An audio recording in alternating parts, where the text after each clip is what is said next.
നമസ്കാരം. സെയിലിംഗ് മന്ത്രി ഇന്നലെ എന്താണ് പറഞ്ഞത്?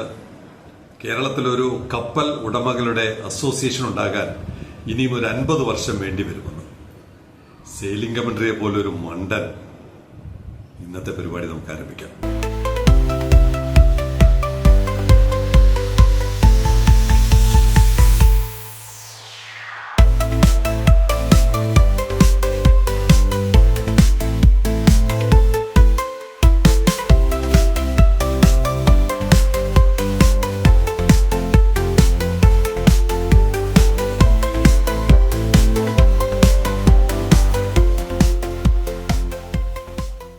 നമ്മുടെ മലബാറിലെ സുഹൃത്തുക്കൾ എല്ലാ കാലത്തും വാസ്കോഡിഗാമ വന്ന കാലം മുതൽ വാസ്കോഡിഗാമ വന്ന സ്ഥലത്തെ ചൊല്ലി ഇപ്പോൾ ഒരു ചെറിയ തർക്കം വന്നിട്ടുണ്ട്. കോഴിക്കോടാണോ കൊല്ലത്താണോ ഗാമ വന്നിറങ്ങിയത്? മലബാറുകാർക്ക് എപ്പോഴും കടലിനോട് വലിയ പ്രിയമാണ്. പല പരീക്ഷണങ്ങളും അവർ നടത്തിയിട്ടുണ്ട്. എൻ്റെ ഒരു സുഹൃത്തുണ്ട് അവിടെ, മുൻഷിദ് അലി, കേരള എക്സ്പോർട്ടേഴ്സ് ഫോറത്തിന്റെ പ്രധാനപ്പെട്ട ഭാരവാഹിയാണ്. അവർ നമ്മുടെ തുറമുഖത്തോട്ട്, വിഴിഞ്ഞം തുറമുഖത്തോട്ട് വരികയാണ്. ട്രിവാൻഡ്രം തുറമുഖത്തോട്ട് ജൂൺ പകുതിയിലോ മറ്റോ വരുന്നു. എന്താണ്, ഒരു ബേപ്പൂരിനെ ഒരു സാറ്റലൈറ്റ് പോർട്ടാക്കി വികസിപ്പിക്കുന്നതിന്റെ സാധ്യതകൾ ആരായുവാനാണ് അവർ വരുന്നത്. അവർ വളരെയധികം പഠനങ്ങളൊക്കെ നടത്തിയിട്ടുണ്ട്. വെറുതെ ചുമ്മാ ഒരു പ്രപ്പോസൽ കൊണ്ട് കൊടുക്കുകയല്ല, കുറെ അധികം പഠനങ്ങൾ നടത്തി. Malabar area consisting some focused sectors to get Beypore to make a feeder vessel hub. Trivandrum port ഇങ്ങനെ മദർ വെസലുകൾ വരുന്നു, അല്ലെങ്കിൽ അന്തർദേശീയ വ്യാപാരത്തിലോട്ട് ശ്രദ്ധിക്കുമ്പോൾ ഒരു ഫീഡർ വെസലുകളുടെ കേന്ദ്രമായിട്ട് ബേപ്പൂർ കേന്ദ്രീകരിച്ച് പ്രവർത്തിക്കാൻ പറ്റുമോ എന്നുള്ളതാണ് അവരന്വേഷിക്കുന്നത്.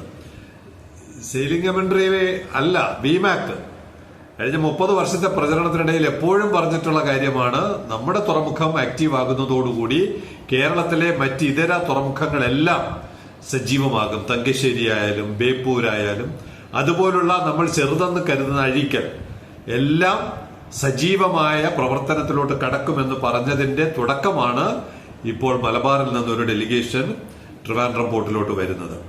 അവരുടെ പഠനം ഇങ്ങനെയായിരുന്നു: Kerala exporters forum delegates had prepared a draft on focus to Beypore port with the help of faculty and expertise from NIT, National Institute of Technology Calicut. NITയുമായിട്ട് സഹകരിച്ചാണ് അവർ ഈ ബേപ്പൂർ ഫീഡർ വെസലുകളുടെ കേന്ദ്രമാക്കുന്നതിന്റെ സാധ്യത പഠിച്ചത്. പ്ലാനിംഗ് ടു വിസിറ്റ് അദാനി വിഴിഞ്ഞം port and hand over the draft report. അവരുടെ പഠനം അദാനി ഗ്രൂപ്പിനെ കൈമാറാൻ അവർ വരുന്നുണ്ട്. തീർച്ചയായിട്ടും ഇതിന്റെ സാധ്യതകൾ പഠിക്കണം. സംസ്ഥാന സർക്കാർ ഇതുപോലെ പഠിക്കുന്നുണ്ടോ എന്നറിയില്ല. സംസ്ഥാന സർക്കാർ പഠിച്ചില്ലെങ്കിൽ ജനങ്ങൾ പഠിക്കും. എപ്പോഴും പറഞ്ഞിട്ടുണ്ടല്ലോ, ഇവിടുത്തെ വികസന പ്രവർത്തനങ്ങൾ ഡ്രൈവ് ചെയ്യുന്നത് ജനങ്ങളാണ്. അങ്ങനെ മലബാറിൽ നിന്നുള്ള ഈ ഡെലിഗേഷൻ ഇവിടെ വരുമ്പോൾ ഈ ബേപ്പൂരിന്റെ സാധ്യതയും അഴീക്കലിന്റെ സാധ്യതയും ഒക്കെ തങ്കശ്ശേരിയുടെ സാധ്യതയും ഒക്കെ നമുക്ക് കൂടുതൽ കൂടുതൽ പഠന വിധേയമാക്കി അത് പ്രവൃത്തി പഥത്തിലോട്ട് കൊണ്ടുവരണം. അപ്പോൾ അവരോട്, ശ്രീ മുൻഷിദ് അലിയോടും സുഹൃത്തുക്കളോടും ഒരു അഭ്യർത്ഥനയുണ്ട്. ബേപ്പൂരിന്റെ ഈ പുതിയ ലക്ഷ്യവുമായിട്ട് വരുമ്പോൾ 2014 ഒരു പാഠം വളരെ ഹൃദയസ്ഥമാക്കണം, വളരെ മനഃപ്പാഠമാക്കിയിട്ട് വേണം ഈ യാത്ര നടത്തുവാൻ എന്നൊരു അഭ്യർത്ഥനയുണ്ട്.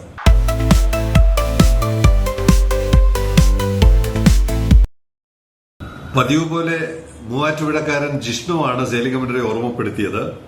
ഇന്നലത്തെ സെയിലിംഗ് മന്ത്രിയിൽ പറഞ്ഞ അസോസിയേഷൻ, കേരളത്തിലെ ഷിപ്പ് ഓണേഴ്സ് അസോസിയേഷൻ, അങ്ങനെ ഒരു സംഘടന നേരത്തെ ഇവിടെ ഉണ്ടായിരുന്നു. സെയിലിംഗ് മന്ത്രിയുടെ വിവരക്കേടാണ്. ഏകദേശം 51 പേർ, 51 NRKs എന്ന് പറയാം, മറുനാടൻ മലയാളികളെല്ലാം കൂടി ചേർന്ന് ഗ്രേറ്റ് സീ വേമ്പനാട്, അവർ അസോസിയേഷൻ ഒന്നും ഉണ്ടാക്കിയില്ല, അവരൊരു കപ്പൽ കമ്പനി തന്നെ തുടങ്ങി. എപ്പോഴാണ്? നമ്മളിപ്പോ വിഴിഞ്ഞം കോൺക്ലേവും ബോൾഗാട്ടി കോൺക്ലേവും ഒക്കെ മറന്നു. നിക്ഷേപങ്ങൾ എവിടെ പോയെന്ന് പലരും അന്വേഷിക്കുന്നുണ്ട്, പക്ഷേ സർക്കാരിന് ഉത്തരവില്ല. എന്തായാലും 2014 ഇതുപോലെ ഒരു സംഭവം ഉണ്ടായിരുന്നു, എമർജിംഗ് കേരള എന്നോ മറ്റോ, എമർജിംഗ് കേരള. അവിടെ വന്ന ഒരു നിക്ഷേപ വാർത്തയാണ്. 51 NRIകൾ കൂടി ചേർന്ന് കോസ്റ്റൽ ഷിപ്പിംഗ്, നേരത്തെ പറഞ്ഞതുപോലെ അഴീക്കൽ, ബേപ്പൂർ, വല്ലാർപാടം, കൊച്ചി, തങ്കശ്ശേരി എല്ലാം കണക്ട് ചെയ്ത് വരുന്ന ഒരു കോസ്റ്റൽ ഷിപ്പിങ്ങിന് വേണ്ടി കോടിക്കണക്കിന് രൂപ മുടക്കി അവരൊരു കപ്പൽ ഇറക്കി. Great Sea Vembanad. 104 TU കപ്പാസിറ്റിയാണ്. അപ്പൊ അറിയാമല്ലോ, ഇവിടെ വരുന്ന 24,000 കപ്പലിന്റെ വലിപ്പവും 104ന്റെ വലിപ്പം അറിയാമല്ലോ. അണ്ണാറക്കണ്ണനും തന്നാലായതും എന്ന് പറഞ്ഞതുപോലെ നമ്മുടെ നാട്ടിലെ നിക്ഷേപകർ അവിടെ നിന്ന് തുടങ്ങിയാൽ മതി. അതിനേക്കാൾ ഒരു ചെറുതായിരുന്നു കുറച്ചുകൂടെ നല്ലത്. അപ്പൊ നഷ്ടം കുറച്ചുകൂടെ കുറയുമായിരുന്നു. ഒരു 50 TUവിന്റെ കപ്പലില് തുടങ്ങിയിരുന്നെങ്കിൽ നഷ്ടം കുറച്ച് കുറയ്ക്കാമായിരുന്നു. ഇത്രയും ബുദ്ധിമുട്ട് ചിലപ്പോൾ അവർക്ക് വരില്ലായിരുന്നു. എന്തായാലും അവര് 104 TU കപ്പാസിറ്റിയുള്ള ഒരു കപ്പൽ, 59 മീറ്റർ നീളം, 11 മീറ്റർ വീതി, 2.8 മീറ്റർ ഡ്രാഫ്റ്റ്. അപ്പൊ അഴീക്കലൊക്കെ കയറണമെങ്കിൽ ഇത്രയും ഡ്രാഫ്റ്റേ പറ്റുള്ളൂ. അങ്ങനെ ഒരു കപ്പൽ തുടങ്ങി.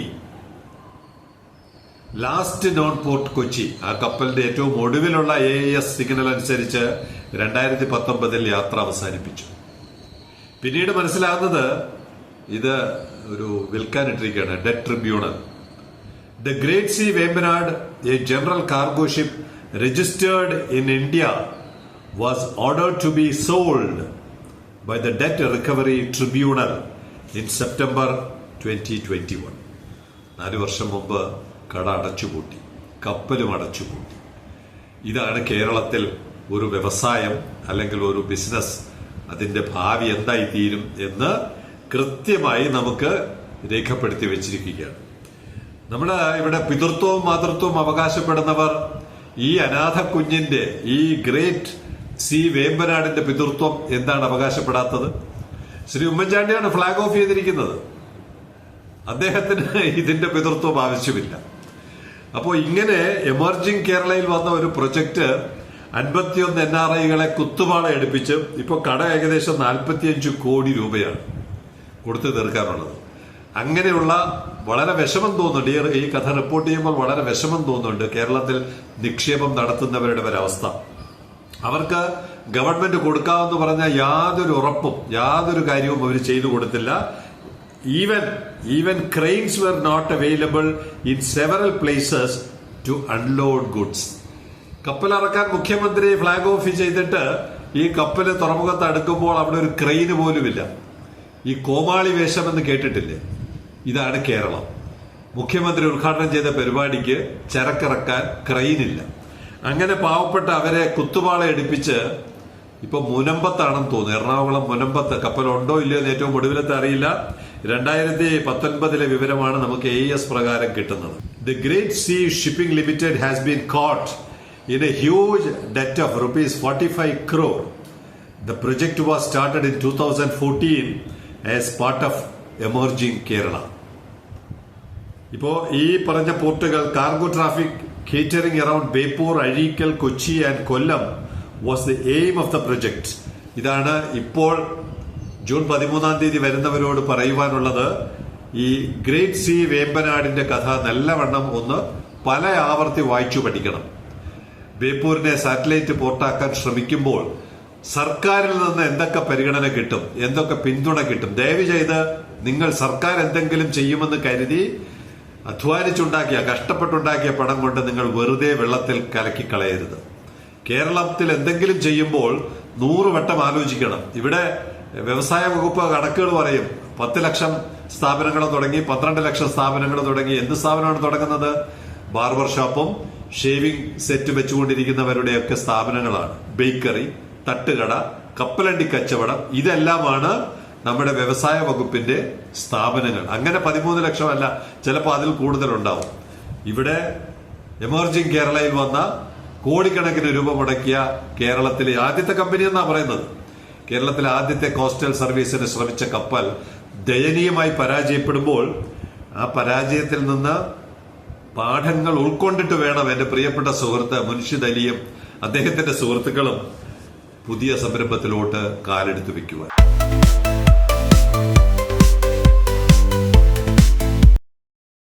കപ്പലുടമകളുടെ അസോസിയേഷന് 50ഉം 25ഉം വർഷമൊക്കെ എടുക്കുമ്പോൾ അവിടെ എത്തണമെങ്കിൽ നമ്മൾ ചില കടലുമായി ബന്ധപ്പെട്ട ചില കപ്പലണ്ടി കച്ചവടത്തിൽ നിന്ന് തുടങ്ങണം.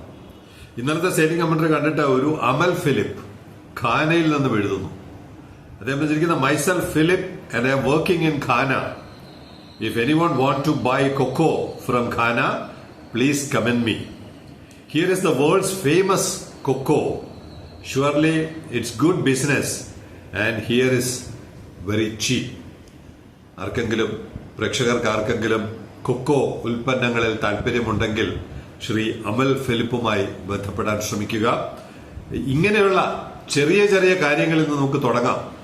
വീണാലും കൈകൊള്ളാതെ രക്ഷപ്പെടാൻ കഴിയുന്ന ബിസിനസ്സിൽ തുടങ്ങി ക്രമേണ നമുക്ക് കപ്പലുകളിൽ കൈവയ്ക്കാം. തീർച്ചയായിട്ടും കൈവയ്ക്കണം. അതൊരു പരാജയത്തിന്റെ കഥയാവരുത്. വെന്നിക്കൊടി പാറിക്കുന്ന വിജയത്തിന്റെ കഥയായി മാറ്റുവാൻ കുറച്ച് വൈകിട്ടാണെങ്കിലും കുഴപ്പമില്ല. തീർച്ചയായിട്ടും പുതിയ തലമുറ അത്തരത്തിൽ തീരുമാനമെടുക്കും എന്നുള്ള കാര്യത്തിൽ യാതൊരു സംശയവുമില്ല. പുതിയ കപ്പലുകൾ ഏതാണെന്ന് നോക്കാം. Signing off, Elias John.